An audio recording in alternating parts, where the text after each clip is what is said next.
Mardi 10 septembre 2024, bonjour à tous et merci de suivre le temps d'information sur RTI 2. Au sommaire de l'actualité, la rentrée scolaire 2024-2025 a démarré. Depuis ce lundi 9 septembre, plus de 7 millions d'élèves ont repris le chemin de l'école sur le territoire national. Et puis hors de nos frontières, au moins 20 personnes sont mortes depuis vendredi dans le sud du Maroc et l'Algérie suite à des pluies torrentielles. Encore merci à vous d'être des nôtres sur RTI 2 pour le temps d'information. Hier lundi 9 septembre 2024 marquait la rentrée scolaire en Côte d'Ivoire, un événement attendu par des millions d'élèves, parents et enseignants à travers le pays. Et comme chaque année, cette rentrée est l'occasion de réitérer les objectifs et les réformes entreprises pour améliorer le système éducatif. Le constat de notre équipe de reportage conduite par Georgette Ido Fofana dans les écoles dans certaines communes du district autonome d'Abidjan maintenant. Premier jour des classes, l'heure est à la visite des établissements Pouti Danké Kaba, inspectrice de l'enseignement primaire, secteur Abobo Banko. Ici, à l'école Bad japonais, elle est accueillie par les directeurs d'école. Ensemble, ils procèdent à la visite des salles de classe et assistent à certains cours. C'est aussi l'occasion pour elle de donner quelques consignes à ses collaborateurs.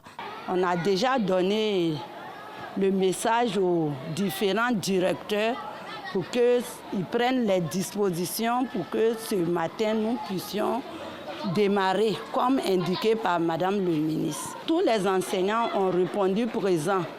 Les 4 directeurs sont là autour de moi et les enfants aussi sont présents. Ils sont déjà dans les classes. On remarque quelques absences. Mais d'ici la fin de cette semaine, j'ose croire que les parents vont se dépêcher et que tous les enfants seront présents dans les classes. Je suis très heureux de reprendre mes cours et je promets d'être bien à l'école. Dans cet autre établissement privé, après un briefing des enseignants, la directrice prodigue des conseils aux élèves et livre ses impressions. Ce matin, quand je suis arrivée, j'ai vu que tous mes collègues sont déjà à leur poste et les enfants aussi, les élèves sont aussi dans les différentes classes. J'ai profité aussi de l'occasion pour donner des conseils à mes collègues et puis aux enfants, aux élèves. Dans la même enceinte, une aire de jeu attire les tout-petits qui ne cachent pas leurs émotions. Je suis au CP1. Je suis contente de venir à l'école. Je joue bien mes amis. Ici, les parents d'élèves sont préoccupés par les inscriptions. Le directeur central des études s'assure du bon déroulement des opérations. Responsables d'établissement et parents d'élèves sont serrés. Les choses se passent à merveille. On a rationné les bâtiments pour constater effectivement que les élèves sont en classe, que les professeurs sont en classe et que toutes les conditions sont réunies pour que l'année scolaire se déroule très bien. Je suis venue inscrire mon enfant en première A. L'inscription s'est bien passée comme prévu.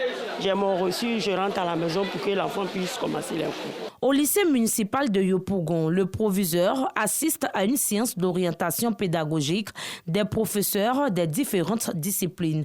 Il invite les élèves à la culture de l'excellence. Tout à l'heure, il y avait 2 conseils d'enseignement que j'ai rencontrés en salle des profs, en train d'harmoniser leur point de vue sur les thématiques à développer pendant l'année scolaire et à procéder non seulement au choix des œuvres, mais aussi au choix des responsables de niveau.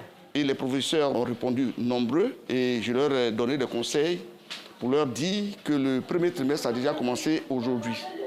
Donc ils doivent se mettre au travail. Je me sens très heureuse de retrouver les bons, mes amis, les professeurs et surtout de retrouver les cours. Je promets de plus me concentrer et tout faire pour avoir les amis, c'est-à-dire le BPC. Dans cette école de la commune de Cocody, c'est le salut aux couleurs, avant la reprise des classes, en présence du premier magistrat de la commune. Nous sommes venus inculquer le sens du civisme de la République à tous nos enfants. Mais je vois qu'ici déjà, ils sont vraiment disciplinés en rang de bataille. Nous leur souhaitons bonne chance. Il est important que nous soyons au devoir. Et c'est pour cela que nous sommes tous mobilisés, tous les enseignants et nous-mêmes et les parents d'élèves, afin que cette rentrée soit une réussite. La rentrée scolaire 2024-2025 se déroule bien.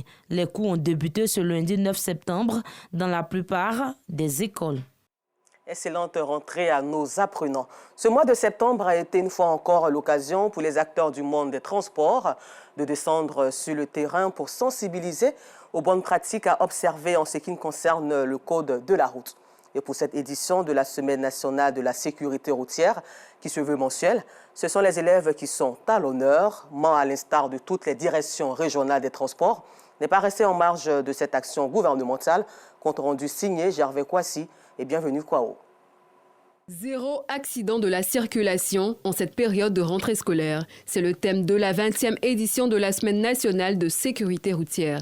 Ce thème n'est pas fortuit car bon nombre d'apprenants sont victimes de l'imprudence des automobilistes. Et le gouvernement, à travers le ministère des Transports, veut corriger le tir. Les conducteurs sont appelés à plus de prudence, surtout dans les zones à forte concentration d'élèves, comme aux alentours et aux abords des écoles. On est sur le terrain alors qu'il pleut depuis pratiquement 2 mois. Donc il est question de vérifier tous les accessoires de leur véhicule, la pneumatique, les pare-brises, les rétroviseurs et avoir aussi les feux en état de fonctionnement.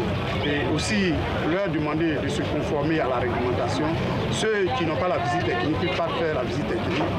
Ça leur permettra de voir véritablement l'état mécanique des véhicules et aussi prendre contact avec le service des transports pour ce qui concerne le renouvellement de leurs documents administratifs, les cas de transport, les cas de prise ou des cas de mutation, pour qu'on puisse savoir véritablement qui est le propriétaire du véhicule.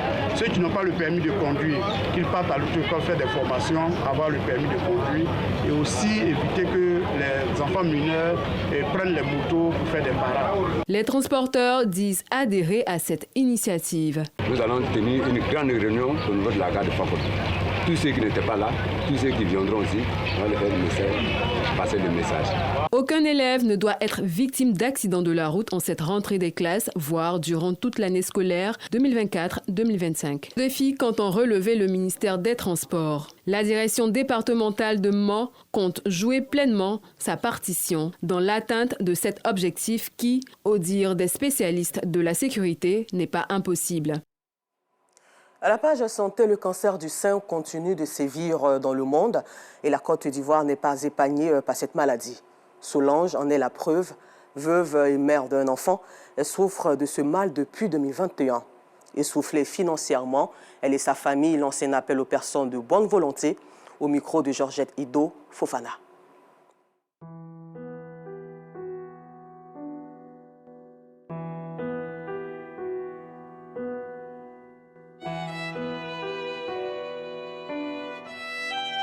C'est dans cette maison au quartier du complexe Agora de Koumassi que vit Solange, 53 ans, malade du cancer du sein. Veuve et mère d'un enfant, Solange a perdu le sourire depuis la découverte de la maladie. C'est depuis 2021 que j'ai eu la maladie. Donc dans ça, je prenais ça comme si c'était un petit truc, une boule simple qui était dans mes seins. Jusqu'à ce que j'ai décidé un jour d'aller à l'hôpital pour voir au juste ce qui c'est. Je suis allée à l'hôpital, j'ai fait la mammographie. Quand j'ai fait la mammographie, la femme médecin m'a dit dans le résultat que c'était pas bon que d'aller au CHU. Bon, je suis allée au CHU de Tréchibi. Je suis allée voir un docteur qui m'a dit d'aller faire la biopsie. Comme m'a annoncé que c'était un cancer, j'étais devenue bizarre parce que déjà même j'ai pensé comment je vais faire parce que j'ai entendu que déjà même le coût de ça là même, je vais avoir de l'argent comment même pour me faire soigner. Après la médecine traditionnelle, Solange opte pour la médecine moderne. Elle a déjà subi 12 séances de chimiothérapie. Essoufflée financièrement, elle ne reçoit plus de soins depuis janvier 2024. Et même les antidouleurs qui la soulageaient, Solange n'en dispose plus. Quand on m'a fait la chimio, en tout cas, je n'avais plus de douleur. Mais quand je suis restée à la maison, que je n'avais plus de soins, c'est ça, la boule encore est sortie sur mon sein droite là. Même pour calmer la douleur, même là, je n'ai plus rien. Financièrement, je n'ai rien. Même si aujourd'hui on me dit viens dans tel coin, même ces formes, je n'en ai pas. Rongée par la maladie, cette mère de famille voit son état de santé se détériorer jour après jour. Ses nuits sont troublées, partagées entre larmes, désespoir et douleurs atroces. Ça fait presque 2 mois que je ne dors pas. Je tourne sur moi seulement. Quand c'est quand j'ai froid, comme si quelqu'un qui a un palu, j'ai froid, c'est le paracétamol et puis chose, Doliprane là. Pas fini, moi j'ai arrêté les Doliprane parce que je dis si je continue, ça peut me donner autre problème. Donc pas fini, même là je ne prends plus rien. Je suis là dans la douleur comme ça. Et puis quand ça me prend, quand je suis couché, j'attrape mes 5 ans. Jusqu'à quand le sommeil, c'est comme la mort, tu dors, c'est fini. Mais quand je me réveille seulement, ça commence. Autrefois grande commerçante de poissons, aujourd'hui affaiblie par la maladie, Solange ne dépend que du soutien et du réconfort de ses parents depuis son retour en famille après le décès de son époux. Quand je vois ma fille me fait pitié, comment je vais faire? C'est le moyen. Avant, c'est elle s'en va payer poisson. Quand je viens, nous devons faire. Elle s'en va. Depuis la maladie est venue là, on ne peut pas faire quelque chose. Quand je regarde ma fille, Le souhait de Solange, recouvrir la santé et voir son unique fils se réaliser, d'où ce cri de cœur. Je ne sais même pas à quel sein me vouer maintenant. Donc, je demande pardon à tout le monde. Ce n'est pas de la mendicité, mais c'est pour mon bien, pour qu'un jour, moi aussi, je puisse témoigner ça devant le peuple, pour dire qu'en tout cas, par la grâce de Dieu, je suis guérie par cette maladie. J'ai toujours de l'espoir. J'attends seulement que quelqu'un de bonne volonté pense à moi pour m'aider, pour que je puisse guérir. Dépisté tôt, le cancer du sein se guérit ici en Côte d'Ivoire. Solange et sa famille croient encore en sa guérison et souhaitent une aide de bonne volonté.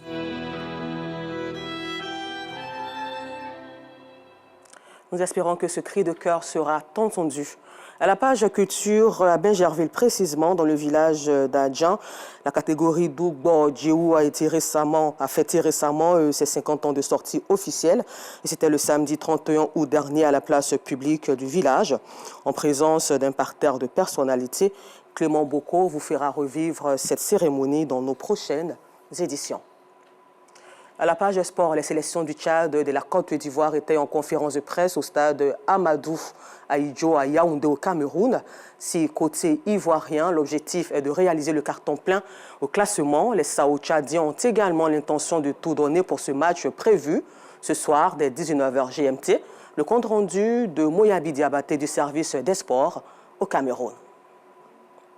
C'est l'équipe du Tchad qui a débuté la traditionnelle conférence de presse d'avant-match. Le sélectionneur tchadien Kevin Martial était accompagné pour l'occasion de Kazmi Ninga, son capitaine. Selon le technicien tchadien, ces hommes entendent jouer crânement leur chance sur la pelouse face aux champions d'Afrique. On joue en fonction de nos qualités à nous. Comme vous l'avez dit, les joueurs de la Côte d'Ivoire jouent dans les plus grands championnats, ce qui n'est pas encore notre cas. Donc voilà, on va jouer en fonction de nos qualités. J'ai peur de personne. Comme je vous ai dit, c'est des jeunes comme nous. Et on joue 11 contre 11.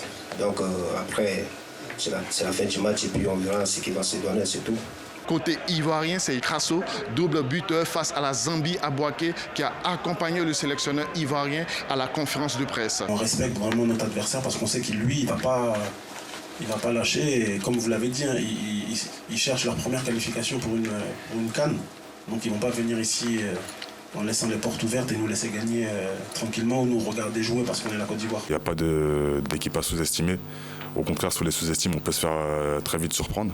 Donc on va préparer le match de la meilleure des manières et arriver très concentré pour réaliser le meilleur match possible et prendre les 3 points avec la manière si possible. Pour ce premier match de l'histoire entre le Tchad et la Côte d'Ivoire au stade Omnisport Amadou Ahidjo, la bataille s'annonce très rude. Championne d'Afrique, la Côte d'Ivoire devra se méfier de cette équipe tchadienne. Et toujours pour ce match, vous devez savoir aussi qu'après la conférence de presse, Tenu par le sélectionneur Emers Fayet et le joueur Jean-Philippe Crasso, les éléphants se sont entraînés sous une forte pluie sur la pelouse du stade Amadou Ahidjo de Yaoundé. Au menu exercice de relaxation, d'étirement et de mise en concentration sur le coup de 19h GMT. Les éléphants seront face au SAO du Tchad et le groupe RTI vous fera vivre cette rencontre en direct de la 3 avec la prise d'antenne à partir de 18h GMT en Côte d'Ivoire. Nous vous l'annoncions en titre, au moins 20 personnes sont mortes depuis vendredi au Maroc et en Algérie suite à des pluies torrentielles qui ont provoqué d'importantes inondations. Et puis terminons ce temps d'information en Israël où l'ONU demande une réaction face à l'occupation israélienne dans les territoires palestiniens. Le commissaire aux droits de l'homme a réclamé ce lundi 9 septembre à la communauté internationale qu'elle agisse contre ce mépris flagrant du droit international. À cette occasion, la représentante spéciale de l'ONU sur les violences sexuelles dans les conflits a donc exprimé de sérieuses inquiétudes face aux cas de viol et de violences sexuelles commis contre les détenus palestiniens. Encore merci à vous de nous avoir suivis et bonne suite de programme sur RTI2.